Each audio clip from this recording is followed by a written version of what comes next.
Okay, I think we're ready to proceed here. First, I want to welcome you all here. My name is James Tinney. I'm the director of WSU. I'm glad everybody could come out on kind of a gloomy day, but we're all happy in here. And so I just wanted to give you some idea of how we're going to proceed here. Dr. Floyd will be making some remarks, and Bill will be speaking, and then we will open the floor to questions. We'd appreciate it. This is kind of a combination of a press conference, and as Bill referred to the event we had last week, a cougar party, but we like to allow the press to have the first crack at asking questions, so when we open up for questions, we'd appreciate it if the press got its chance first. So, and then and afterwards we're going to be adjourning to a reception out in the club room. Everybody is, of course, invited to that. So, Dr. Floyd?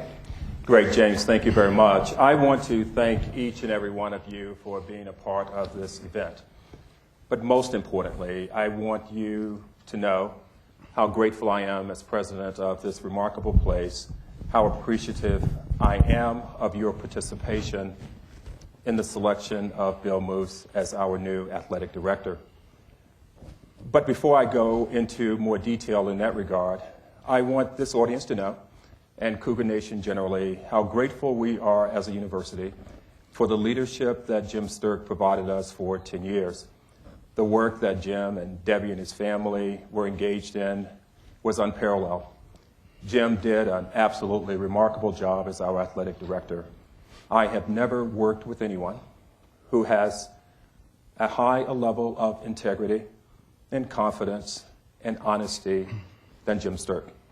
And I will always, always be grateful for what he has done in that regard.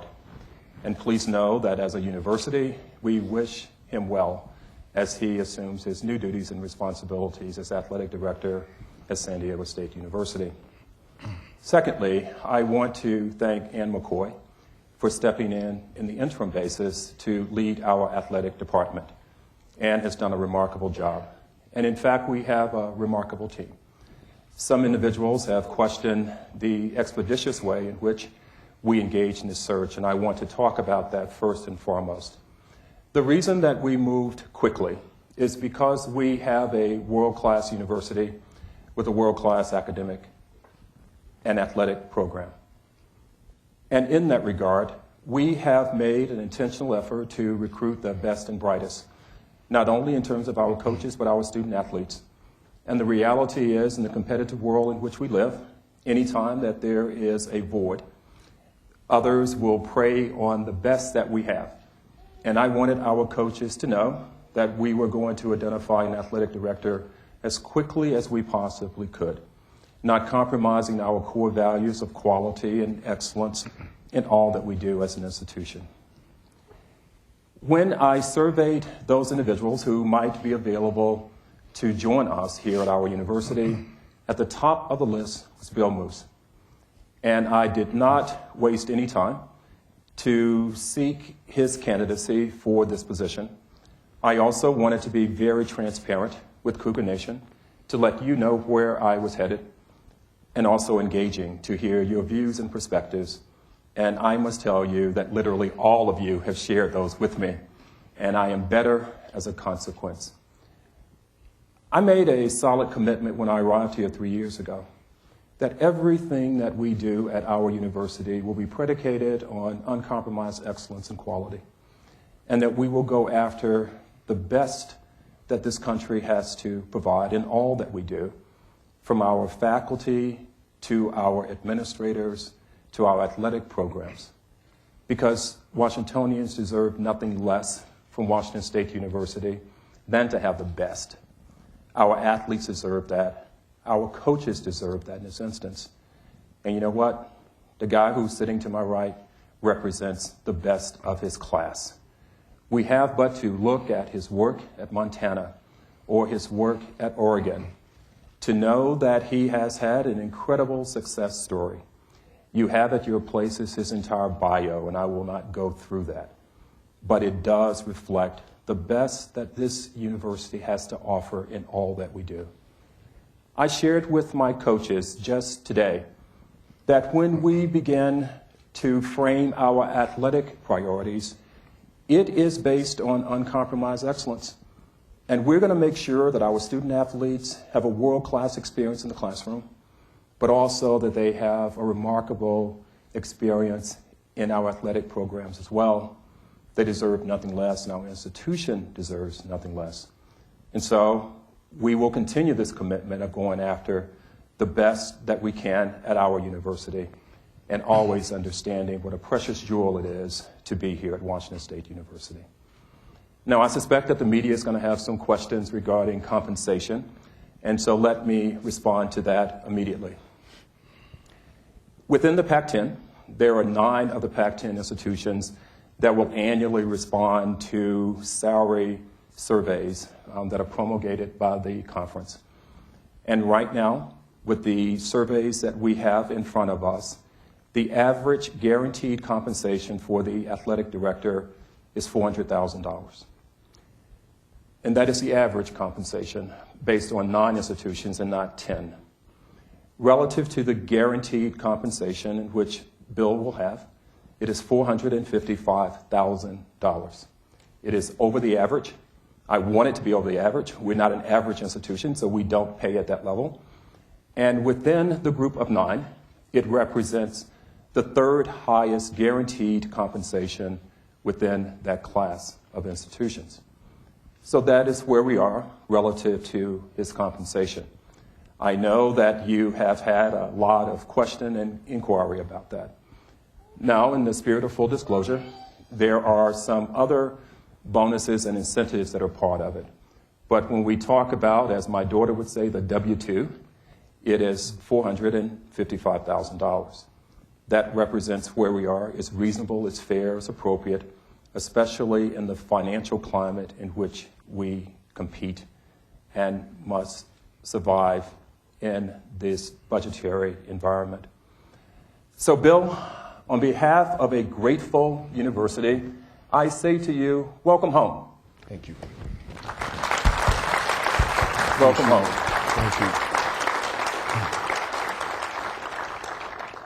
What a wonderful leader President Floyd is, very dynamic, as you all know. I certainly wouldn't have gotten to this point if I didn't think that we could develop a fabulous friendship and relationship. I love the way he thinks. He thinks like me, that anything can be done with good hard work and good management. And in our careers, mine and my family's at Montana and Oregon, that's just what we did. I'm thrilled to be here. I want to start by introducing my wife Kendra and all the Moosketeers that are here. Kendra, you can wave your hand there. That's good. That's my girl. I told her today, I said, now honey, actually this was yesterday, I said, this is what's going to happen tomorrow. I'm going to address the coaches and staff at 1 o'clock, and we got the press conference at 2, and after that there will be a nice reception, and then we're going to go to President Floyd's home and have a nice visit there. And I go, do you understand? You have any questions? Do you have anything to say? And she goes, remember, tomorrow's trash day. I'm up at 6 o'clock hauling the trash out the end of the lane, and thank you for reminding me, honey. Our ranch up in Valley Ford is named the Special K Ranch after Kendra, and it's going to mean even more, honey, because you're going to be running it now. Okay? You go, cowgirl. On her lap is Abigail Bolke, my granddaughter. Mary Jane Antoine right here. Mary Jane was married to Jim Antoine, who was the assistant director of the physical plant with Joe Spoonmore for many years, and we lost him 13 years ago, a great cougar. We got cougar ties every time you turn around one way or another. Oldest daughter, Krista, with Hannah there, and her husband, Josh, and you're safe here, probably only for as long as I'm around, but they are Huskies. And you think it wasn't tough for me to write that check every 3 months to the University of Washington for tuition? That's how much I love you, sweetie. Okay? Ben Moos, the youngest of the 5 Moosketeers, and his friend Jack. Skip one. This is Chris, who's Katie's friend from Gonzaga Prep. Katie, raise your hand, honey. She has the best jump shot in the family. She really does. I mean, she can throw a football. And my nephew, JJ. So thanks, all you guys, for being here. Son Bo couldn't make it. He's in Tempe, and I hope he's in the weight room. We'll see him in October when we go down to take on the Sun Devils. We had a lot of fun last week. That was great. And I'm ready to go with a lot of one-liners and stories and so forth, but I think we're going to get right to the media questions and so forth. I just want to say that I've come back to Pullman. This is the 4th time. So somehow in my life, all roads lead back here. And the 5th time will probably be in a hearse. So we're thrilled to be coming back. It's not too late in our career. As I said last week, we've got the energy, and really being away from it for 3 years was very good for us, as we learned and real fast how much we missed it, and how much we wanted to get back in the business, and only could dream that this opportunity would present itself. And here we are. So with that, anything else I have to say will probably be channeled into your questions. And I do want to say this. How about this? I got this today with the coaches and staff. There you are. And I asked immediately, I said, I thought my number was retired. I guess I was wrong. They added the 6 and the 1 together and made a 7, and that's really Mel Hine. But this is a treat. Thank you. And Ben, you can't have it. Okay. You got to earn that, all right? Let's open up for questions. And John Blanchette, good to see you. Get a lot of old friends here from the media days, and it's great to see Marcia Sainholtz. Marcia, thank you for being here, you Hall of Famer. That's great. And she and I retired together. Does this mean when I retire the next time I'll get another clock, or do you think the Pac-10 will? No, they can't have it. I'm keeping that one. We'll have bookends. That's a long ways down the road. Okay, where do we go? Yep, John. Talk about your priorities. Just you've established them. Yeah. Yeah, I met with as I mentioned, we had an all-staff meeting at 1 o'clock. I told them, the coaches, everybody there, that they are, along with the student athletes, the top priority. We got a lot of work to do, and there's a lot of travel involved in this job. I know I was here in the department for 8 years. But we will immediately, as I told them, start to observe and assess how the program is now. There's so many things that are not broken. Jim Sturck did a wonderful job. Rick Dixon before him. I can go back, like I said last week, through all the ADs that I have been associated with, and it goes back to the mid-'60s. But we will talk. I will talk to everybody in that department, and I plan on one-on-one dialogues, and then assess it, take a good look at it, observe, be a lot of watching, a lot of listening. And then an executive staff that I will choose will retreat and draw up our game plan from our vision, a blueprint that then will be implemented, and that will be the direction of Cougar Athletics for years to come. It's the way we handled it in Montana. We did the same thing at Oregon. I think that someone that comes in and breaks up the furniture and makes a big splash is usually looking for their next job. And I'm not going to have a next job. So we're going to take our time, do it right, get around the state. I will tell you this, and I mentioned it the other day too. One thing we're going to focus on right away is the culture, the mindset of Cougars everywhere. I will never look at the program that I'm responsible for as underdogs. We're not underdogs, and we're not going to use the term Couganate or any of that. We're going to set forth a path that leads to championships, that we can be in a position to be contenders. Again, I've been to some places where it was a difficult road and we accomplished it, and it can be accomplished here. One thing about Cougars everywhere, they love their alma mater. And they're going to hear from me that that's important, because the common theme will be this, John. If you like the sermon, show it when the collection plate is passed around. We're going to raise money, and we're going to build facilities. We're going to attract and retain the very best coaches, and we're going to bring in the very best student athletes. And amazing things can happen. It's a lot about morale, it's about attitude, it's about who you think you are and where you think you can be. At any given time, you should give up what you are to become what you can be. And I know what Washington State can be. And I wouldn't be sitting here before you if I didn't believe it could happen. And I think that blocking sled's still in the Clark Fork River. That's a great... John's got some grizzly blood in him, and that's important. Okay.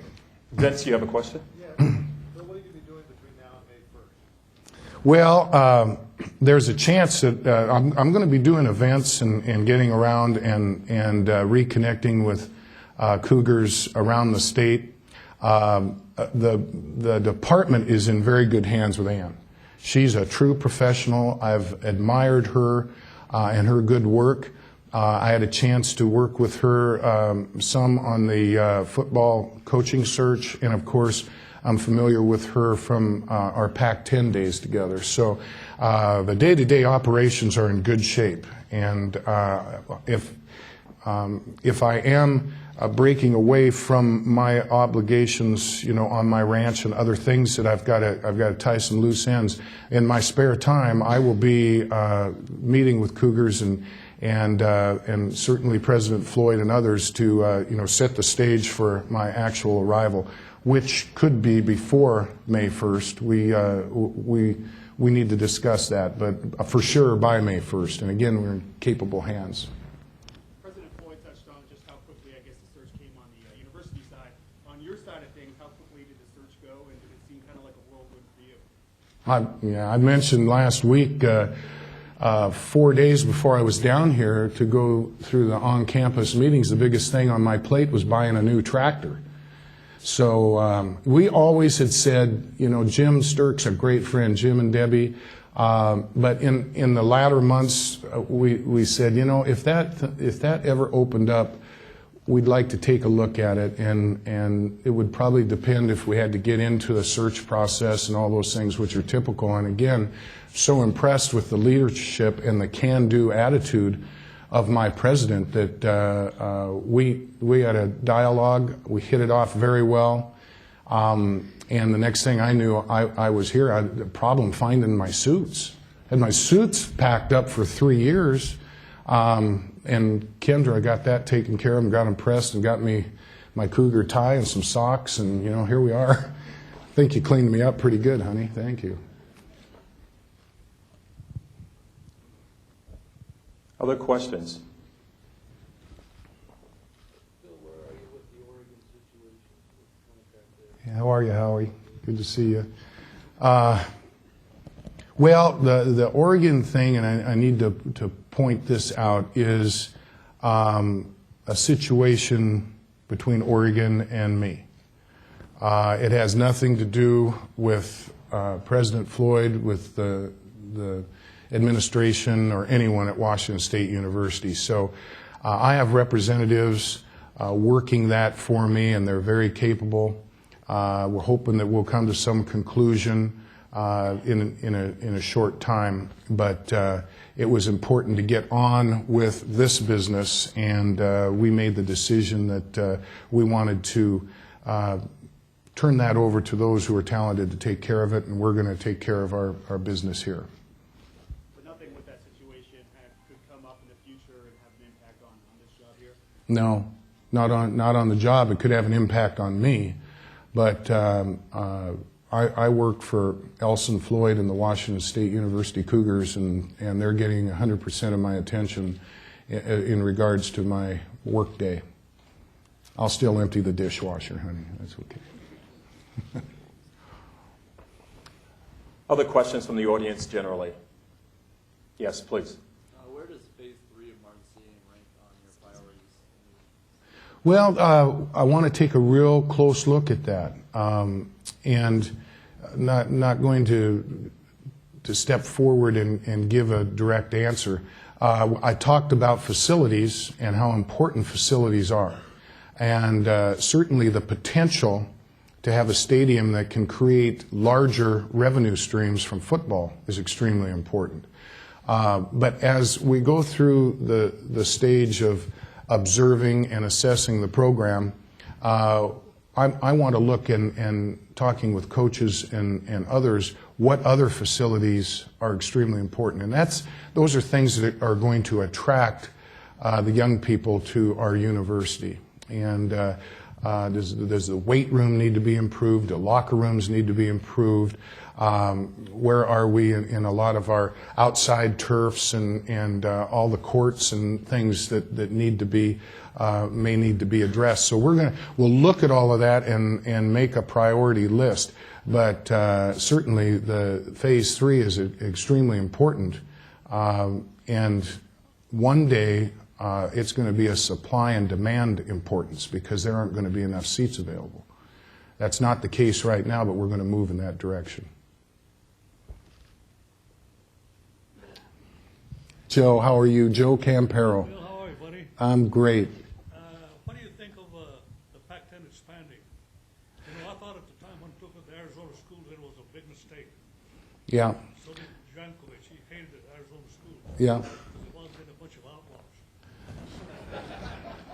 I love Joe Campero because he'll tell it like it is, always has. Hi, Helen. Good to see you, too. And, well, I'm glad the Arizona schools are in because one of them's feeding my kid. And so, and I think they've been very strong members of the conference and made a lot of sense. What I didn't like when they came in is it threw the scheduling off, especially in football.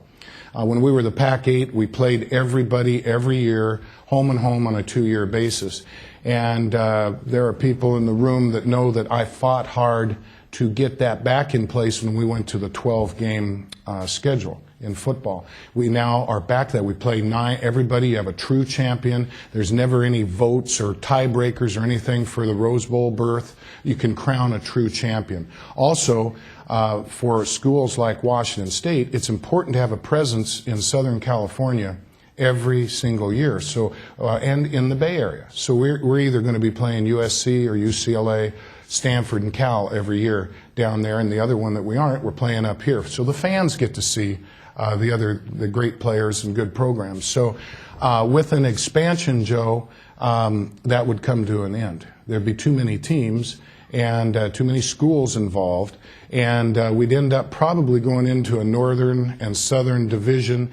And I think that I've always felt that I'd like to be a uniter and not a divider, and that starts to divide the conference. And I was quoted, I know last week, that my thought on that at first brush is if you're going to cut the pie into more pieces, there better be enough ingredients in all those pieces to be tasty for everyone. And I don't believe in our case or at Oregon's or Oregon State's and even Washington that that's the case.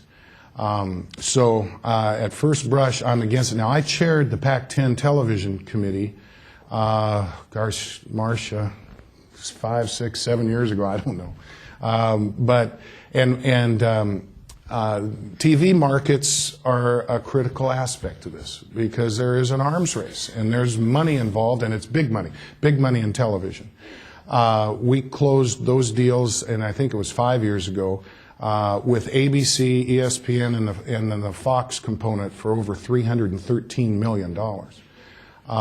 But that's not enough, apparently. And so the negotiations are coming up again. I hope that I can be a part of it again because, again, at my original look at it, I want to protect the conference the way it is now. It's the greatest conference in the country. It's the conference of champions. It's a diverse conference. It it goes from the Canadian border to the Mexican border, and all 10 institutions, though they are different in a lot of ways, share the same feelings about the importance of academics and athletics. So I'm not sure there's others out there available that can fit into that group.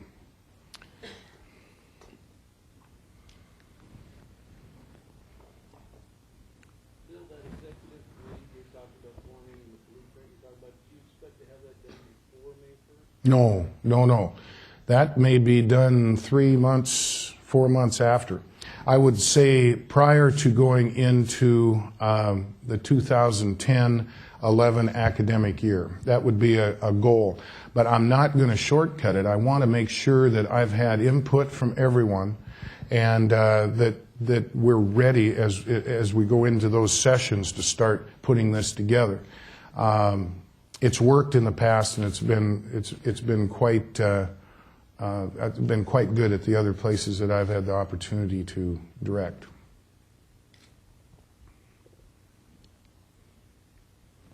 Well, Bill, I don't see any other hands in the audience. I want to, again, thank you very, very much. And I want to thank each and every one of you for being a part of Washington State University. There is no doubt that we're better as a consequence.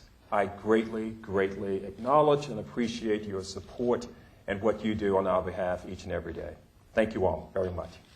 Thank you, Elsie. Thanks so much. Appreciate it. Thank you.